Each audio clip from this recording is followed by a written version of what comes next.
vamos a darle la bienvenida a nuestro primer invitado del día, que se trata del doctor Clemente Terrero, epidemiólogo, a propósito de todas las situaciones que se están viviendo en el país, muchas clínicas y hospitales llenos, muchos problemas respiratorios, dengue, influenza, en fin. Doctor, bienvenido, qué bueno que está con nosotros, que pueda ayudarnos a entender un poco mejor lo que está ocurriendo a nivel epidemiológico.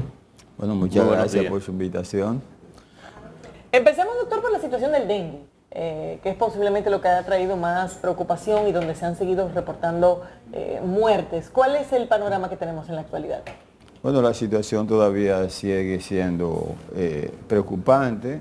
Todavía tenemos los centros de salud del país, tanto público como privado, completamente abarrotados de casos. No hay cama en ningún lado para internamiento. Todos los días tenemos quejas, todos los días tenemos llamadas de los médicos solicitándonos apoyo para conseguir cama. Todavía la situación es preocupante. ¿Y qué es lo que hemos tenido? ¿El mosquito pica más ahora o hemos tenido descuido? No, tenemos mucho más mosquito ahora. Ah. Y tenemos un nuevo serotipo de virus que tenía varios años que no entraba al país. Entonces había una población de personas susceptibles, es decir, personas que tenían la capacidad, que no tenían protección contra este serotipo, y esto ha provocado una situación verdaderamente explosiva de dengue en el país, pienso yo, la más intensa que hemos tenido en la República Dominicana. Pero hemos tenido una sorpresa con esos aspectos que ustedes señalan, o no pudimos prever una acción preventiva para evitar que ocurriera esto. Sí, hemos estado diciendo eso, que no se previó la situación. Nosotros, por ejemplo, tenemos que la última epidemia fue en el 2019, entonces las epidemias en República Dominicana ocurren cada 2 a 4 años. De manera que este año era epidémico, por default. Es un ciclo que... Es un ciclo. Es un ciclo. Es un ciclo, cada 2 a 4 años, de manera que cada vez que pasan 2 años hay que estar vigilando la probabilidad de que se pueda presentar. Una pregunta, ¿eso quiere decir que las autoridades no estaban preparadas, no previeron lo que se venía? No. O si se está haciendo después de ya con este virus encima de nosotros, se está haciendo lo que realmente se tiene que hacer. Eso fue lo que pasó, las autoridades estaban envueltas en otro tipo de actividades de salud, y entonces esta cosa pues nos agarró un poquito de sorpresa y no estábamos preparados. Entonces cuando la situación ocurre así, se puede producir situaciones como la que están produciendo ahora, que no tenemos un plan de contingencia para actuar contra la misma. Doctor, pero pensar que no tenemos un plan de contingencia es una idea que nos cuesta, porque el dengue no es como el COVID, que era un asunto inesperado. Al contrario, aquí todos los años tenemos casos de dengue, unos años peores que otros, pero en sentido general se supone que no es nada inesperado. Al contrario, se supone que es algo que deberíamos incluso tener calendarizado. Pero tú necesitas organizarlo, tú necesitas planificarlo, tú necesitas estructurarlo para ejecutarlo. O sea, tú lo puedes tener ahí, pero de repente necesitas comenzar a estructurar, comenzar a organizar el plan. ¿Pero hubo negligencia entonces en la organización de ese plan? No puedo hablar de negligencia, sí, pero sí puedo decir que estaban envueltos en otras actividades de salud y dejaron a un lado. ¿Pero es que estaban en el COVID, o sea, combatiendo el COVID, o estaban en qué otra actividad? Pero que este año, señores. El COVID ya había salido. Ya Pero, ¿y en qué otra actividad estaban? Habían otras actividades que tenían en mano. ¿En campaña? Habían otras actividades que estaban envueltas. Y a esta altura, doctor, porque ciertamente el tema de la disponibilidad de habitaciones se ha convertido en un tema complicado. Todo el que sale a averiguar tiene gente, parientes enfermos, no están consiguiendo camas. ¿Qué medida a esta altura se puede tomar, sobre todo para aliviar ese componente en particular? Déjame decirte que eso incide mucho en la cuestión que tiene que ver con la morbilidad y la mortalidad, porque cuando tú no tienes cama, los pacientes se te deterioran fuera, y entonces fuera, ¿quién te le va a brindar atención a un paciente que se agrava? O sea, eso incide en la mortalidad. E incluso los mismos médicos con la misma presión tienen que a veces darle terapia puntuales al paciente cuando llega y enviarlo a la casa. Entonces, por allá el paciente se puede deteriorar. Todas esas situaciones pasan en este momento. De manera que, en ese sentido, los hospitales lo que han estado haciendo es que han aumentado el número de espacios para recibir dengue, pero eso afecta a otras enfermedades, ¿verdad?, que no tienen espacio donde ser ingresado. Si hay una situación realmente un poco difícil y un poco caótica en los hospitales con relación al problema, a esta epidemia de dengue que tenemos en la República Dominicana ahora. Pero hay, además del dengue, hay otras enfermedades, infectos contagiosas que preocupan y que están compitiendo con el mismo dengue. Usted, que es un infectólogo, ¿nos podría explicar si hay estadística, qué está pasando? Sí, bueno, el dengue no es una enfermedad infectocontagiosa, es una enfermedad transmisible, ¿verdad?, por un mosquito, pero tenemos enfermedades infectocontagiosas como por ejemplo las infecciones respiratorias, que están en este momento también bastante bien explosivas y están compitiendo con el dengue en los centros hospitalarios por espacio de internamiento, porque también esas enfermedades se complican igual que el dengue. Pueden los niños por esas enfermedades respiratorias presentar complicaciones como bronquiolitis. Es decir, son efectos son efectos que confluyen. Por ejemplo, una persona que tenga una cierta condición que le dé dengue se puede complicar más que otra si tiene ese padecimiento. Así mismo. ¿Se han reportado alguna cantidad de muertes que puedan atribuirse a dengue o hasta ahora es digamos, el susto de tener uno al muchacho o un adulto? Las estadísticas que maneja el ministerio son de 8 fallecidos, pero eso es, en el país debe haber más de 70 fallecidos por dengue. 70. 70, probable, ¿verdad? Lo que pasa es que hay una comisión que audita y dice, bueno, este sí, aquel no, y esas cosas, y entonces luego bajan eso a un número. Dice que por dengue van alrededor de 70 muertes. Debe haber debe haber más de 70 pacientes. Oficialmente son 7 o 8, pero probable 70. Eso quiere decir alguien que muere, pero se entiende que no fue el dengue que lo mató, sino las otras cosas. Sí, a veces no es tan fácil. Bueno, hacer esa separación fronteriza, ¿verdad? Pero están al día esas estadísticas porque hay una comisión que se encarga de... Que audita, se llama. Que audite esos casos. ¿Está al día la comisión? Bueno, hace 2 semanas ellos dieron la última notificación. Siempre hay como un retraso en eso. Pero hay un retraso, obviamente. Sí. Siempre hay un retraso de 2 semanas, a veces de 3. Pero la verdad es que con relación a esas estadísticas, realmente son estadísticas que generan cierto cuestionamiento, porque en realidad un médico que se ponga a manejar un caso y que un paciente que presenta todas esas características clínicas y alteraciones de laboratorio, y entonces viene una comisión allá que no está frente al caso y dice, no, ese no es un paciente con dengue, y lo saca. Y esas situaciones así como que no son muy transparentes, la verdad que no. ¿Y qué sentido tiene o bien con el propósito de ocultar una realidad? Porque si los hospitales están llenos de cosas, algo tiene la gente, porque nadie va a hacer turismo en los centros médicos, ¿verdad? No, y además hay que decirle a la población realmente lo que está pasando para que la población... Para que la gente ayude, ¿verdad? Ayude. Si usted pone a decirle que no, que la situación está normal, que no hay muertos y que no hay nada, pues la gente se descuida. Y por eso nosotros nunca hemos estado de acuerdo con eso. ¿Hay alguna estadística que nos permita identificar si la población más afectada es la de niños o los adultos? ¿O esto se mezcla? No, es de niños, porque... De niños, básicamente niños son los más afectados. Los más afectados. Bueno, quizás el niño es el que menos se puede defender de las picadas, ¿verdad? No, es que es un problema inmunológico. Los virus son 4 serotipos de virus. Cuando la persona se pone en contacto con uno de ellos, desarrolla inmunidad permanente para toda la vida. Entonces, una persona después que tiene 20 años, pues probablemente se ha infectado 2 veces, 3 veces. Mientras que los niños todavía no han entrado en contacto con ese virus y por tanto son los más susceptibles.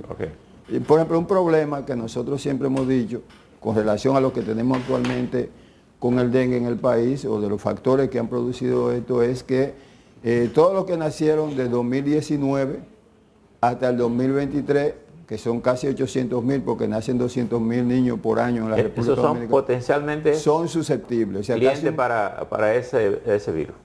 Ahora, usted decía que era previsible que por el ciclo se tenga esta realidad y que por tanto se pudo prever. Pero estamos fumigando de manera intensa también atendiendo a esa realidad que usted señala. Bueno, antes de entrar en esa parte, quiero decirle que era previsible porque en el continente se estaba dando ya una situación que la OMS había alertado, y era que se estaba incrementando el número de casos. Había una actividad especial con relación al dengue en el continente. Por ejemplo, a esta altura de juego, nosotros hay más de 3.500.000 afectados por dengue en el continente. ¿Ah? Mientras que en el 2019 fueron 3.100.000 en todo el año.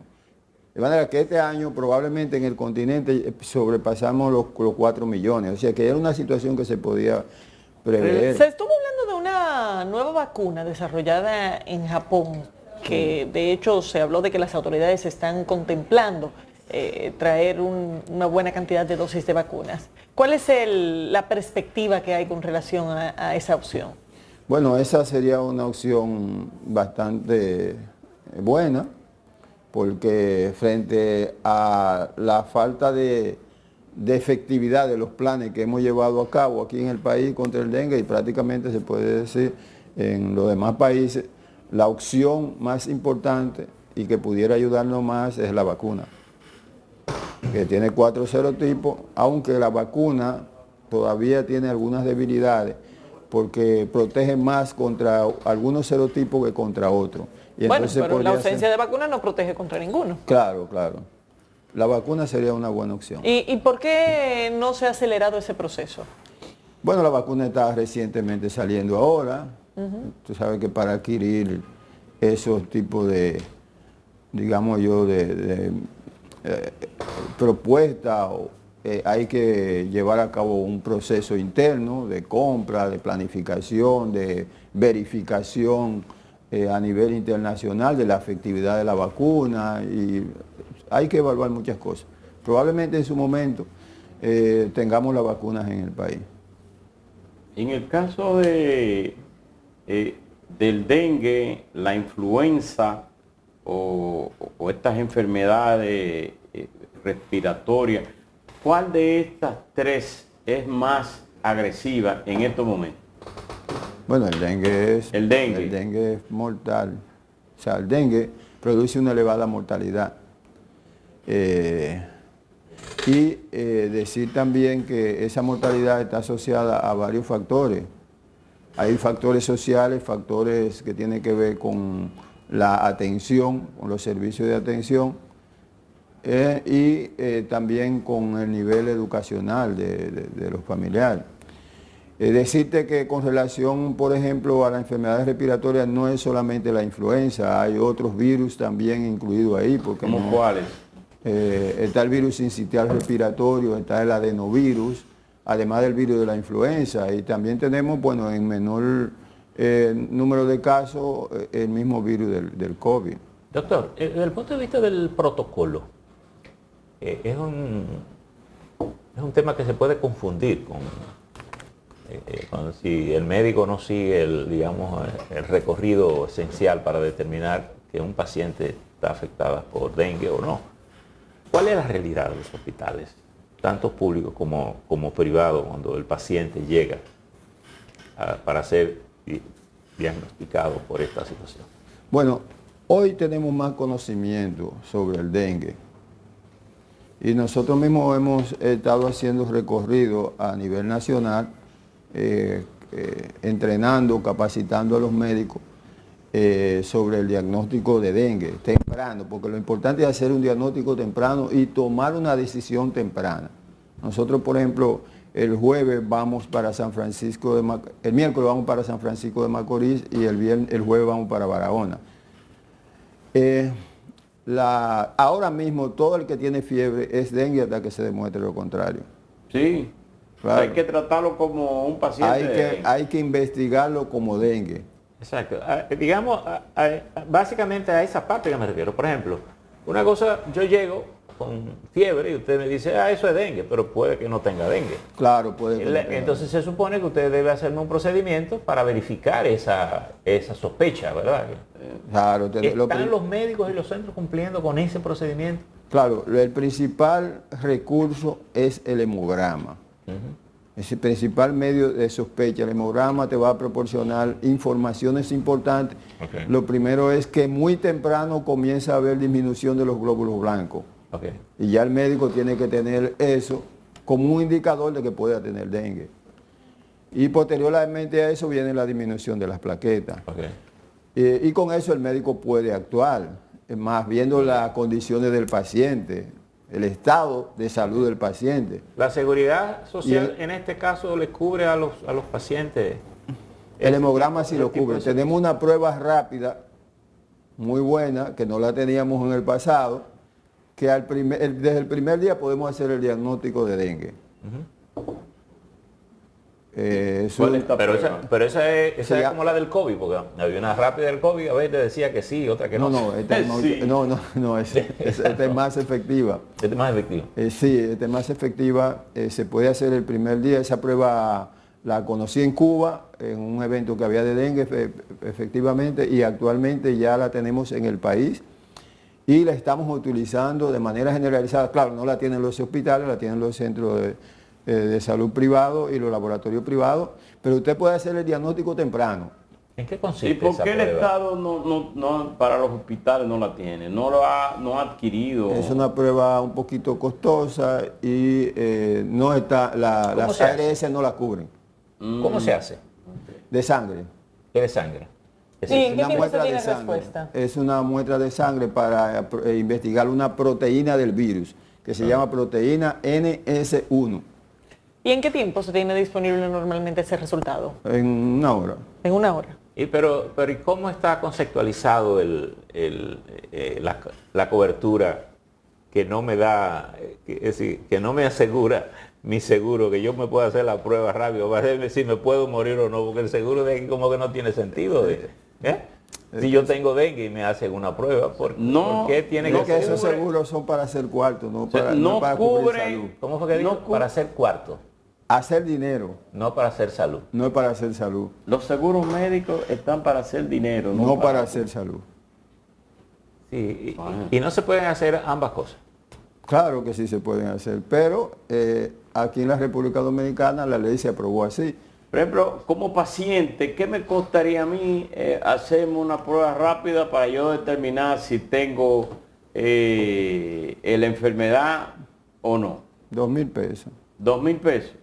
Y eso entonces no lo cubre el seguro. No lo cubre Tiene el que seguro. ser directamente pagado, pero Por el sí el paciente. hemograma lo cubre el seguro. Sí, el hemograma lo cubre el seguro. Y normalmente los padres y madres de niños pequeños, los pediatras les recomiendan esperar 48 horas para ver cuál va a ser el comportamiento de la fiebre. En el caso del dengue, ¿es eso recomendable? No, es un error. O sea, que desde que hay cualquier indicio de fiebre hay que ir a hacer la prueba. Claro, porque es que usted tiene que hacer el primer hemograma para tener un conocimiento de qué tiene ahí y luego hacer unos segundos posteriormente para ver si hay modificación y usted tiene una idea de qué se va modificando y qué puede estar pasando en ese Sí, paciente. porque una fiebre es una infección. Claro, usted no puede esperar el segundo día o tercer día porque el paciente ya puede estar deteriorado y ese es un error craso que no se debe hacer.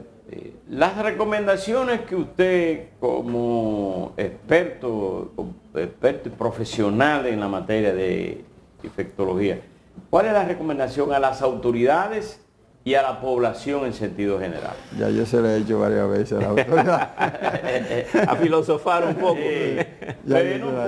Pero no la han tomado no en se cuenta. puede, los médicos y los medios de comunicación no se pueden cansar en la orientación a la población, porque la población lo que dice, bueno, yo estoy a expensas de que me proteja a las autoridades, y las autoridades, como usted dice, pudieran estar en otra cosa. Entonces, los médicos tienen que aconsejar a su población de qué deben de hacer y a las autoridades recomendarles como médicos. Mira, las autoridades, esto tiene hay varias estructuras involucradas. Primero, el Estado, que tiene que ejercer su función como Estado, porque se supone que la salud es responsabilidad del Estado, es la que sí. Entonces tenemos una situación en el país... Constitucionalmente es así. Entonces, por consiguiente, el Ministerio de Salud Pública tiene que elaborar un plan, ¿verdad?, donde involucre todas las instituciones que tienen que ver con la salud, ¿verdad?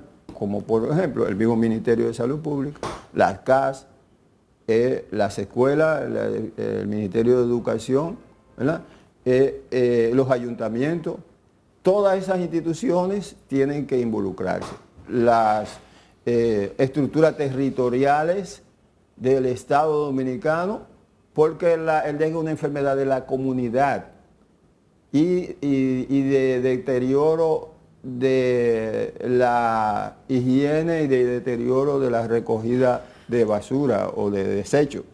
Entonces, el gobierno tiene que ejercer su función frente a eso, ¿verdad? Y si estamos en una epidemia, pues esas acciones tienen que intensificarse para que puedan tener un efecto positivo, esa es una. Y luego, bueno, también desde el Estado, una cabeza, involucrar a otras organizaciones, a las organizaciones sociales, ¿verdad?, las juntas de vecinos, las iglesias, y todos esos sectores, y obviamente la comunidad, las personas, la familia, involucrarse en esas acciones de trabajar en conjunto para eliminar los criaderos de mosquitos, que es ahí donde está el problema, ¿verdad? Entonces también el Estado tiene una estructura de salud con DPS, médico, estructura de atención primaria, una estructura regional que debe también ponerse en acción para eso. Es decir, así es que se debe trabajar el plan de contingencia contra el dengue en el país, pero eso no se ha hecho. Solamente lo que se ha ido es a fumigar, pero la fumigación, eso tiene una acción muy puntual, porque usted elimina los mosquitos que están vivos ahí en ese momento, ¿verdad? Pero en una semana esa población de mosquitos es sustituida por otros que están en reproducción. Pero a propósito de que Caminero le ha pedido una exhortación multisectorial, ¿verdad?, incluyendo la población, quiero volver al protocolo. Por ejemplo, esto que Laura preguntaba, de que voy donde un médico y el médico me dice que espere 48 horas con el muchacho para determinar. Es una recomendación. Se supone que si hay un protocolo de atención verificado, no es posible que usted como médico me diga que eso es incorrecto y que otro médico me diga que espere las 48 horas. Es decir, ¿por qué no establecemos un procedimiento común, general, para que un médico que tiene un criterio que yo debo esperar 48 horas, a lo mejor me está convidando a que el muchacho lo lleve más tarde de lo que debo hacer? Sí, ahí hay una debilidad en la salud, en el sistema de salud de la República Dominicana, porque como que las cosas andan un poquito sueltas y cada quien hace lo que quiere y no debe ser así. Si hay un protocolo hay que cumplirlo, ¿verdad? Todo el mundo tiene que cumplirlo y el que no lo cumple, bueno, pues debe tener una consecuencia sobre eso. Entonces, aquí esa parte no se ha llevado muy a cabo en el país. Su recomendación es que tan pronto el paciente tenga una fiebre, hay que hacerle un hemograma para determinar si es dengue que tiene. Y no solamente es que el médico le haga un hemograma, el familiar, la persona tiene que exigirle al médico: yo quiero que usted me le haga un hemograma, porque es mi hijo y puede tener un dengue, y yo no sé si ese dengue que tiene ese paciente, o si es dengue, lo pueda agravar o matar. O puede ser un paciente que tiene otra condición. O puede ser que tenga otra condición también. Vale. Por ejemplo, en el día de ayer había una niñita que tenía fiebre y lo primero que uno piensa que es dengue. Claro, tiene algunas manifestaciones respiratorias, pero a veces el dengue se puede manifestar, presentar manifestaciones respiratorias. Se le hizo su hemograma y no había una alteración importante que pensar en dengue, y se le hizo su antígeno NS1 y dio negativo, y ya uno se quedó tranquilo. Entonces pensó, bueno, se trata probablemente de un virus respiratorio. Clemente, muchísimas gracias por su participación. Doctor, Despedimos al doctor Clemente Terrero, epidemiólogo. Gracias por haber estado con nosotros. Vamos a una pausa, enseguida volvemos.